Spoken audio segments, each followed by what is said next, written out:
We are pleased to have with us today Sid Miller. He is the Texas Agriculture Commissioner. We have some interesting things to talk about today. First, we're going to talk about the DEI work that he did. So, Sid, tell us a little bit about that and the contracts with the Department of Agriculture. Well, thank you, Mary. It's good to be back on your show, so thanks for having me on. It's something I decided to do early on. I knew that the Trump administration, once they got in office, would probably eliminate all DEI programs throughout the federal government. So I thought I would follow suit. So we were the first state agency to announce that we were no longer going to contract with companies or entities that implemented DEI policies. You know, my agency, I believe in hiring the best qualified, moving those up on merit, not on the DEI, diversity, equity, and inclusion. Shouldn't have a factor. The taxpayers should get the best bang for the buck, and that's kind of the way we look at it. So I announced that. Trump had already announced by that time that the federal government was getting rid of any DEI policies, and we've seen just how rampant it was throughout the federal government. I mean, it was really bad. Pete Hegseth was one of the first in the Department of Defense to eliminate that throughout the military section.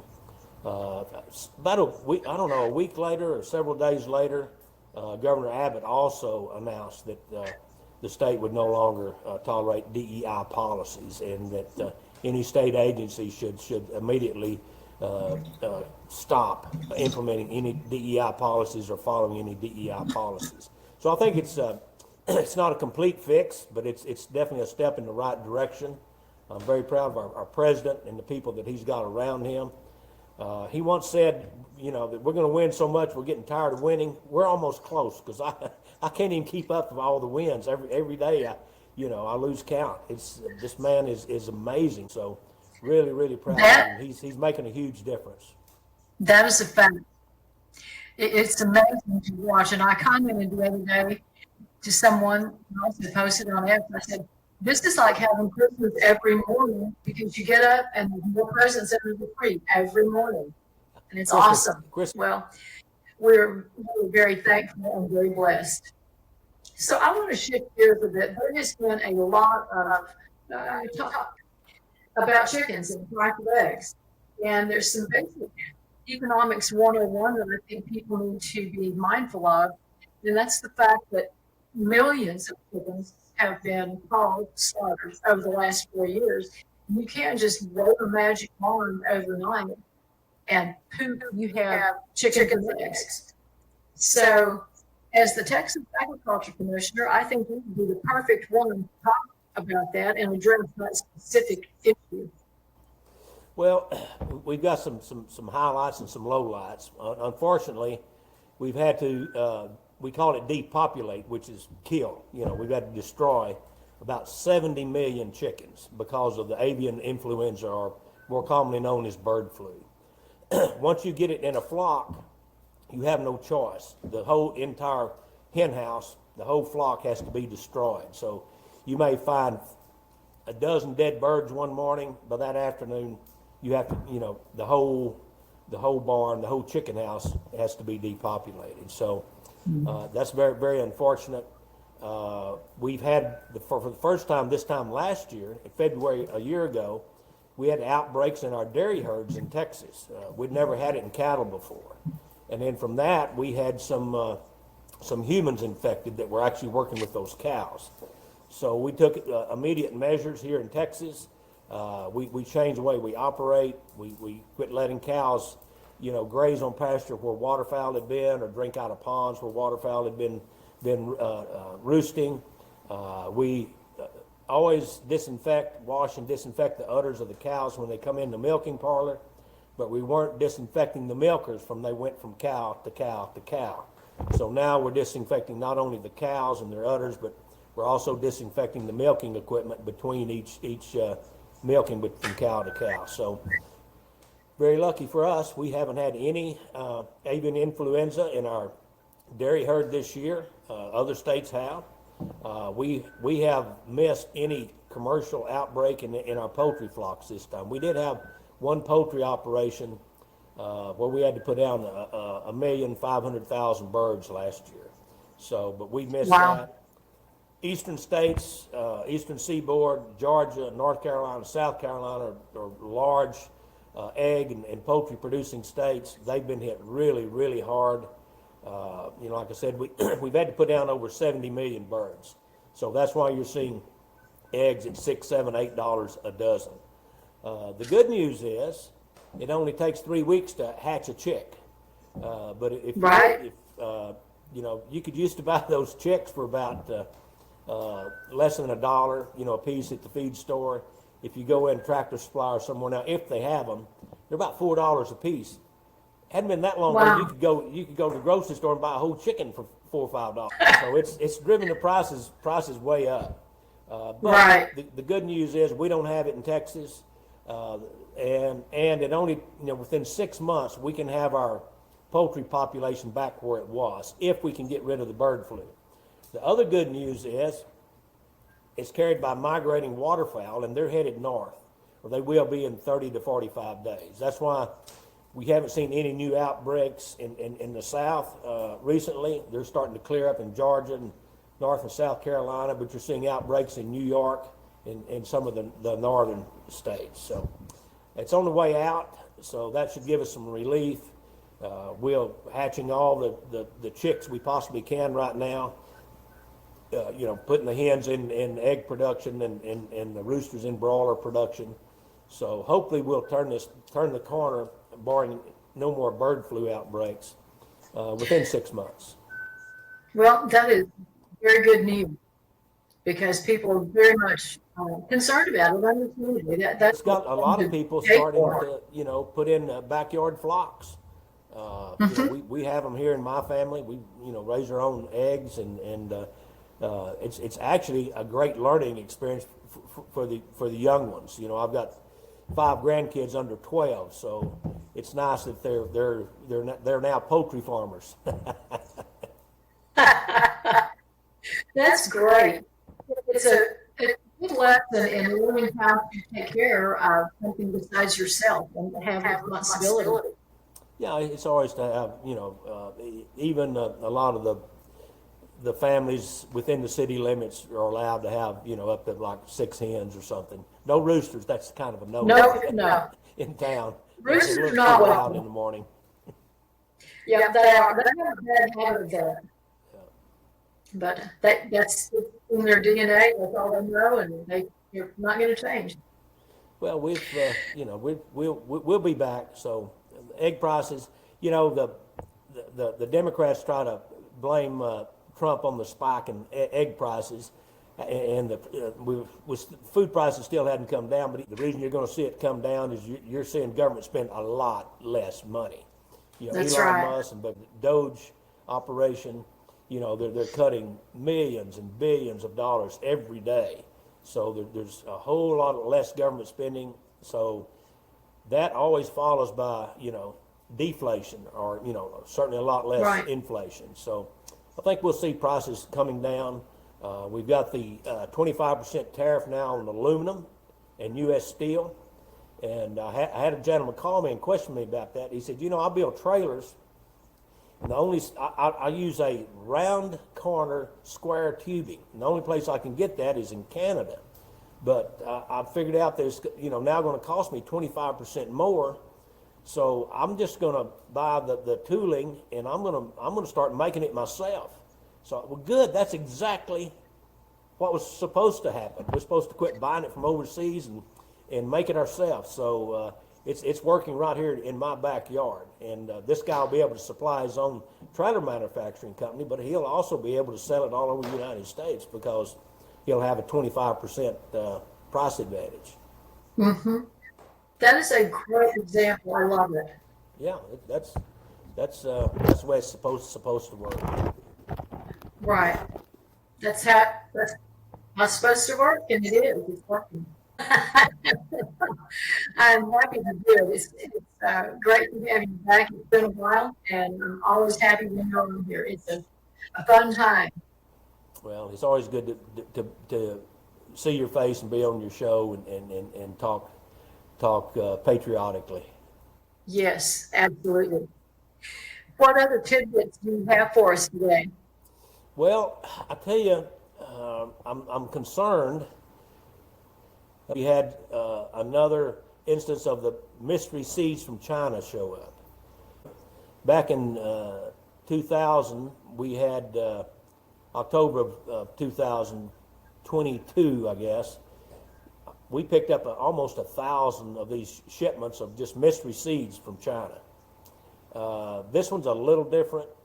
Those other shipments came to a distribution warehouse and then were shipped out. These are direct shipped to consumers, directly from China to your doorstep. They're not going to a warehouse, so that's concerning. The second thing is some of these have an unidentified liquid with them, which really, really concerns me. If anybody gets any of these mystery seeds that you didn't order, especially from China, call me. I'll send an officer over, an inspector. We'll pick them up, and excuse me, we'll test them, see what they are, and then destroy them properly. The reason this concerns me, I'm afraid that it might just be a test of our biosecurity. And, don't open the package, So far, there hasn't been anything deadly in it. We have found some invasive species that we certainly don't want to get loose in the United States. This particular one was a water weed that would just take over ponds and lakes, and we certainly don't need that. What concerns me is this may be just testing our security system, and later, these packages, this liquid, could be laced with fentanyl, anthrax, ricin, cholera, smallpox, who knows? It could be any kind of bioweapon in there. And some unsuspecting consumer would, open it up. This fentanyl, just a whiff of it will kill you. If it could be another COVID type virus, the way to release it. So please don't open those packages. Call us. It's 1-800-TEL-TDA, Texas Department of Agriculture. 1-800-TEL-TDA. We got a couple of calls yesterday. I've been on Newsmax and the Drudge Report talking about this, and so we started getting calls from Florida and from Washington State. Of course, we didn't go pick them up, but I notified the agriculture departments in those states, and I'm sure they went out and retrieved those seeds. It seems like these are going to people that order stuff through Temu, which is kind of a Chinese Amazon. They sell just cheap stuff. I don't know if you've seen it or not, but their advertisements are all over social media, particularly Facebook, and people order, dog toys and just different stuff. It's extremely cheap, and so that's how they get your address. So I just hope there's nothing nefarious about it, but it does concern me, and I want everyone to know to use caution. Don't plant those seeds. Don't even open the package. Call us, 1-800-TEL-TDA, and we'll come pick them up. What do these packages look like? Are they just kind of nondescript? Well, they come in just a regular shipping package, but within that package, it will be a plastic envelope, like a Ziploc bag or a sealed little plastic bag with these seeds in it. And it's not the same seeds. It's always something different. Sometimes it's vegetable seeds, sometimes it's flower seeds. It could be weed seed, nuts sometimes. Wow. And there's no rhyme or reason to what's in the package. So, and not all of them have the liquid with it.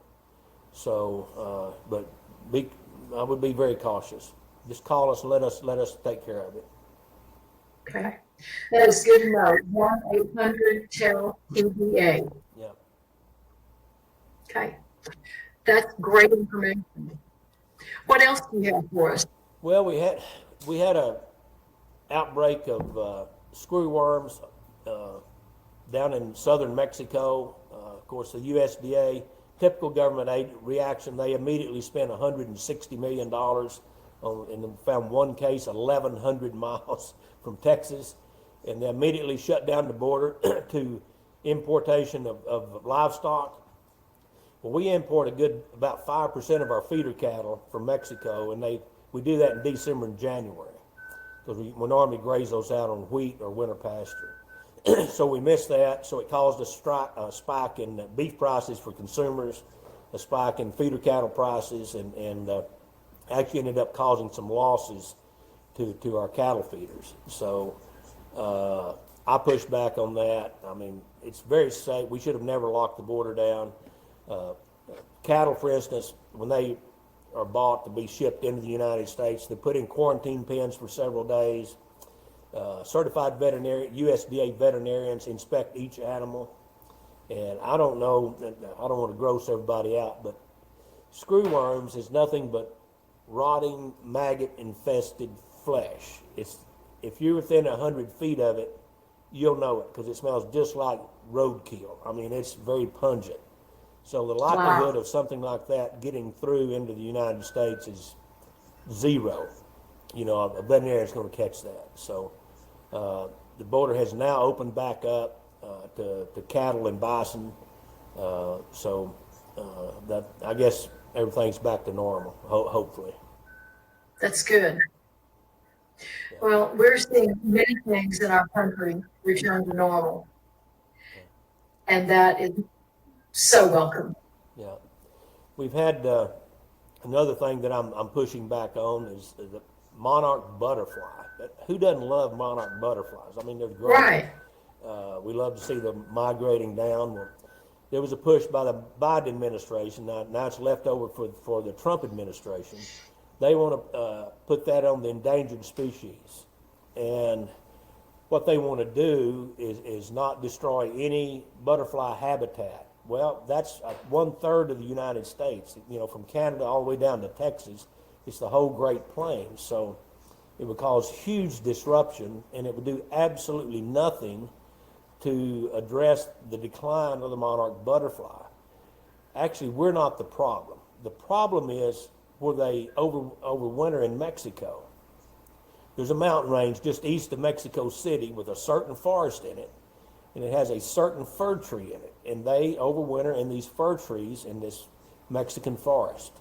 Well, Mexico has deforested the whole forest. All but 2% of that forest is all that's left, and that's what's destroying the monarch butterfly. So if you want to save the monarch, you know, we're not the problem. You need to go plant some more fir trees and get Mexico to quit cutting the fir trees down because they have no place to overwinter. One thing that we could do in the United States that would help the decline, we have a lot of hobbyists, and I guess you'd call them naturalists, that like to raise and release monarch butterflies. And it's I guess a great learning experience for school children and you know, things like that. But these monarchs that are raised in captivity do not have the migration instincts that the wild monarch butterflies have. So when they intermingle with them, it kind of screws everything up. They can't figure out where they need to go, you know, how to get to Mexico. I mean, that's all instinctive in the natural monarch butterfly. But these raised in captive, they lose that somehow. So then they mix in with the regular monarchs, and it causes a problem. If we want to do anything to help the monarch, we need to, you know, stop releasing, you know, captive monarchs into the wild. Anyway, I think we've got the new administration, Trump. I think he sees this problem. I think we'll get it stopped. That's good. Well, you have provided a wealth of information today. Do you have some more for us? Well, that's pretty much it. I could go on all day. There's always something broken in Austin that needs fixing, you know. Always. Always. But I do appreciate you having me on. Appreciate what you do, and appreciate your support.